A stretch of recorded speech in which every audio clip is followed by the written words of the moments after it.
Hello बच्चों, welcome to our YouTube channel GSM sir. आज हम कर रहे हैं 5.3 में मैथ्स में क्वेश्चन नंबर 3 का क्वेश्चन नंबर 4। क्वेश्चन नंबर 3 में पार्ट 4 क्या है वो क्वेश्चन थोड़ा देख लेते हैं। क्वेश्चन है कि आपको एक AP में गिवन दिया है A3 is equal to 15, S10 equal to 125, तो D और A10 निकालना है। तो इसको हम लिख लेते हैं, जो हमें गिवन है वो हम लोग लिख लेते हैं। तो गिवन है हमें क्या क्या गिवन है A3 is equal to 15, next term दिया हुआ है S10 is equal to, S10 हमें दिया है 125। तो हमसे पूछा है कि D फाइंड करके दिखाओ और A10 क्या आएगा वो भी हमें बताइए। तो सबसे पहले जब मैंने आपको पहले वीडियो में बताया था कि सबसे पहले AN वाली टर्म चेक करते हैं, तो हमें AN वाली टर्म मिल गई यहाँ पर। तो इसी से शुरू करते हैं। तो हमें पता है कि A3 अगर मैं लेके चलता हूँ तो हमारे पास आता है A+3 - 1 साथ में D।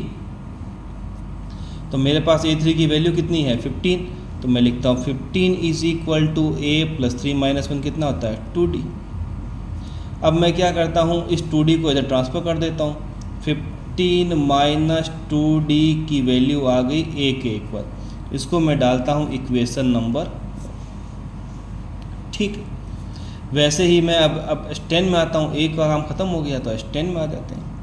S10 का फॉर्मूला आपको पता होगा, SN का फॉर्मूला, तो 10/2 SN का फॉर्मूला आपको याद होगा। SN is equal to N/2 bracket में 2A प्लस N-1 और D। तो S10 में ये हम लिख देते हैं N/2 बिग ब्रैकेट, यहाँ लिखेंगे 2A, पर A की वैल्यू तो हमारे पास फ़िलहाल है नहीं, तो मैं यहाँ लिख देता हूँ 2A प्लस N की वैल्यू हमारे पास गिवन है, वो कितनी है 10 माइनस का 1 साथ में आएगा D। अब S10 की वैल्यू गिवन है वो है 125, तो मैं लिख देता हूँ 125। 10/2 होता है 5, यहाँ पर आ गया 2A, यहाँ पर आ गया 10 - 1 9, साथ में आएगा D। अब ये टर्म इस पूरी टर्म के साथ मल्टीप्लाई में इधर आने पर क्या हो जाएगा, दूसरी साइड आने पर divide, is equal to 2A plus 9D। 125 को 5 से डिवाइड करेंगे तो हमको मिलेगा 25, तो 2A प्लस 9D। अब आप देखेंगे इधर, तो हम A की वैल्यू ऑलरेडी फाइंड कर चुके हैं इक्वेशन नंबर 1 में। तो अब हम क्या करेंगे, इस इक्वेशन से हम A की वैल्यू यहाँ रख देंगे। तो लिखते हैं put value of A from 1 in above equation.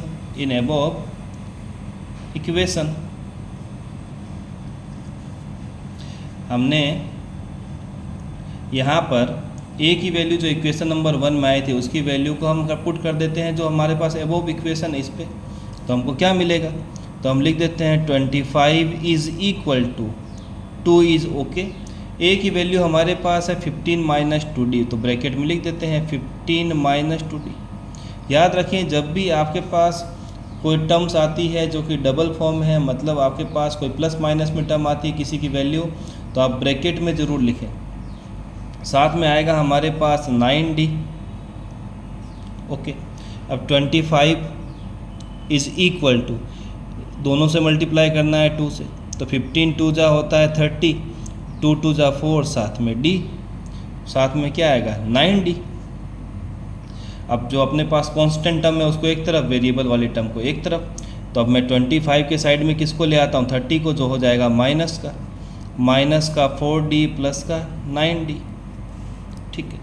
अब 30 में से 25 अगर आप माइनस करते हैं तो कितना आता है 5, बड़े नंबर के आगे साइन किसका है माइनस का, तो माइनस। और यहाँ पर 9 - 4 कितना होता है 5, साथ में आ गया D। अब हम क्या करते हैं, इस 5 को इधर भेज देते हैं डी वाले 5 को, तो क्या हो जाएगा डिवाइड, तो हमें मिलेगा डी। 5 से 5 कट गया 1 टाइम में, तो -1 की वैल्यू आ गई डी की वैल्यू क्या आ गई -1, और d इज़ इक्वल टू -1, इसको ब्रैकेट में डाल दें। तो हमें एक वैल्यू फाइंड करनी थी d की, जो हम ऑलरेडी फाइंड कर चुके हैं। अब हमें क्या निकालना है, a10 निकालना है। अब हमें क्या निकालना है, a10, ये रहा। अब a10 कैसे निकलेगा वो देखते हैं। अब a10 के लिए हम लोग फार्मूला अप्लाई करते हैं। a10 के लिए क्या फार्मूला है, a10 is equal to a plus 10 minus 1 d। क्या हमने अभी तक a को फाइंड किया है? नहीं। तो हम इस d की वैल्यू से इस इक्वेशन में वैल्यू पुट कर देते हैं। हम लिखते हैं यहाँ पर पुट वैल्यू ऑफ d इन 1। आप देखेंगे 1 में क्या लिखा हुआ है, 15 माइनस 2d, तो मैं यहाँ लिख देता हूँ 15 minus 2d is equal to क्या है, a। तो हम 15 के साथ -2 लिखते हैं, -2।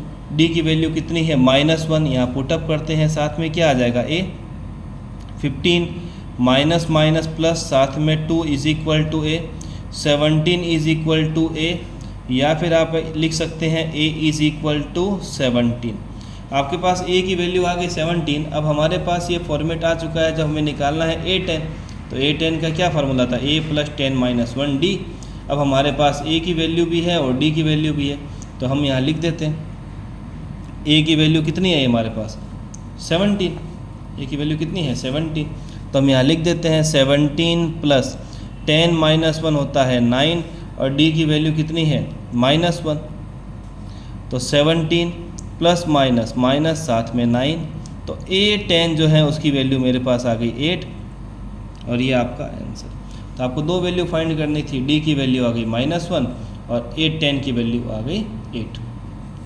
आई होप आपको वीडियो अच्छा लगा होगा, समझ में आया होगा कॉन्सेप्ट। अब नेक्स्ट क्वेश्चन नेक्स्ट वीडियो में, तब तक के लिए टेक केयर।